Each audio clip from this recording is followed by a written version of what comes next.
Jeremias 31:31. Amém? Vamos ler a palavra. Eis aí, vem dias, diz Yahuwá, em que firmarei a Berit Hadashah, a nova aliança, com a casa de Israel e com a casa de Yehudá. Não conforme a aliança que fiz com seus pais no dia que tomei pela mão, para os tirar da terra do Egito, porquanto eles anularam a minha aliança. Não obstante, eu os havia desposado, diz Yahuwá. Porque esta é a aliança que firmarei com a casa de Israel depois daqueles dias, diz Yahuwá. Na mente lhes imprimirei as minhas leis. Também no coração las escreverei. Yahyeh, serei o seu Elohim, e eles serão o meu povo. Não ensinará jamais cada um o seu próximo, nem cada um ao seu irmão, dizendo, conhece ao Senhor, porque todos me conhecerão, desde o menor até ao maior, diz Yahuwá, pois perdoarei as suas iniquidades, e de seus pecados jamais me lembrarei. Mas eu observo que tem um contexto. Todos conhecerão. Ninguém precisará ensinar ninguém. Então é algo futuro que o profeta está anunciando. E ali ele está falando de uma Jerusalém que jamais será destruída. Possivelmente pode estar falando de quando formos... Existem duas teses aqui. Pelo texto nos mostra uma aliança que o Eterno fará no futuro. E que essa aliança será num tempo na qual o povo de Deus vai conseguir cumprir plenamente tudo. Porque o Eterno vai agir plenamente. Conforme o versículo 14, possivelmente essa Jerusalém que jamais será destruída pode estar se falando após a volta de Yeshua. Essa é uma primeira interpretação. A segunda interpretação é quando o evangelho é pregado, Deus entra na vida do homem e o Espírito do Pai vai trabalhar na vida do indivíduo e esse indivíduo vai cumprir os mandamentos. De todas as duas interpretações aqui que eu trouxe, vamos falar sobre os mandamentos. Veja que Israel está sendo aqui advertido porque anulou a aliança. Uma pergunta simples, não tão difícil de se responder. Será o Senhor, ele deu mandamentos impossíveis de se cumprir? É uma primeira pergunta a se fazer e se examinar. Será que os mandamentos do Eterno são impossíveis? Não terás outros deuses diante de mim? É impossível? Honrar teu pai e tua mãe.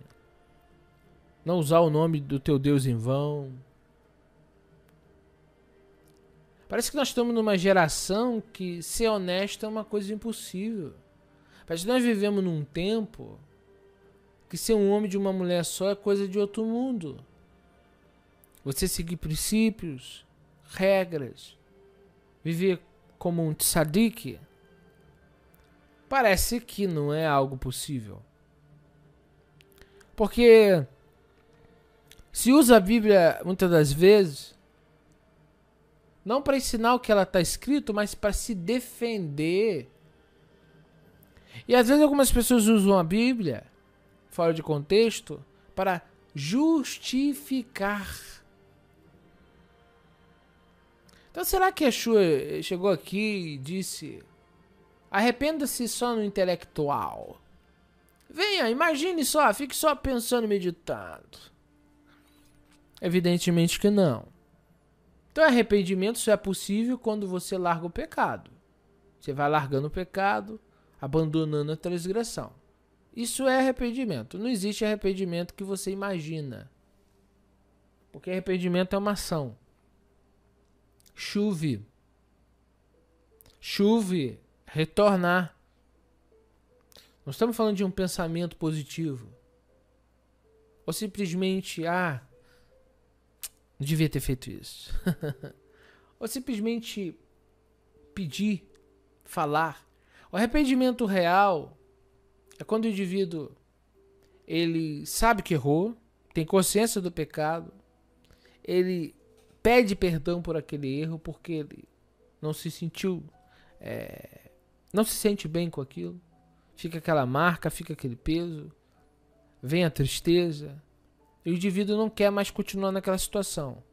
Então ele quer largar e quer sair daquela situação para poder estar bem com Deus.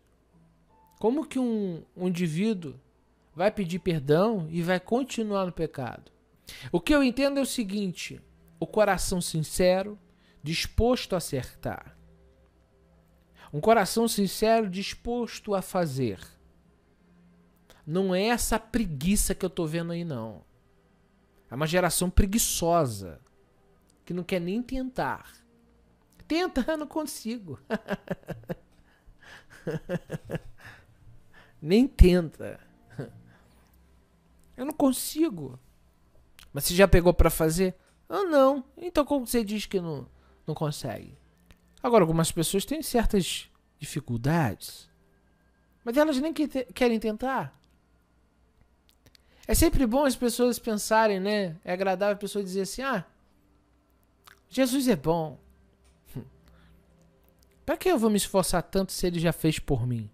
Não é isso que algumas pessoas pensam? Mas o que ele fez para você? Ele te anulou nas obras? Ele disse para você que você não tem que fazer nada? Que você pode desonrar teu pai e tua mãe?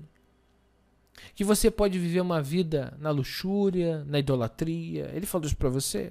Não. Ele disse que agora é oba-oba, que agora é tudo muito fácil. É só crer, não precisa fazer mais. Foi isso que o mestre ensinou na palavra?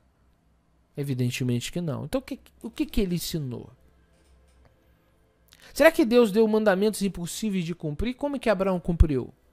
Mas nenhum homem cumpriu. Pera aí, versículo isolado? Não. Aqui não. Aqui tem leitor da Bíblia. Gênesis 26, meu filho. Não vem com essa conversa de cristianismo, não. Vou ler para vocês. Cristo já fez para mim para eu não fazer. Quem te falou isso? Ele fez o que você não podia. Mas deixa eu te falar uma verdade aqui. Se você cruzar os seus braços e viver uma vida profana, iníqua, pecadora, você vai morar com o diabo no lago de fogo. Qualquer um de nós aqui. Gênesis 26, 5.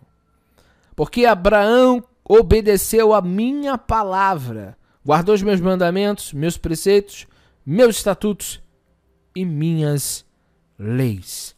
Então, Abraão cumpriu. Ele era pecador? Era. Não significa que o indivíduo que é um tzadik não é um pecador. Não. Porque vivemos num corpo totalmente caído. Todos os dias temos que lutar, todos os dias temos que nos elevar em oração, jejum. Jejuar e orar para não cair de tentação. Então, evidentemente, quando você jejua e quando você ora, você está fazendo isso com quem? Você está orando para Deus. Ele está jejuando com propósito. Quer dizer o quê? Isso vai te ajudar. Então, evidentemente que existe uma ajuda dos céus em favor dos santos. Existe? Existe. Mas também tem o seu lado de responsabilidade.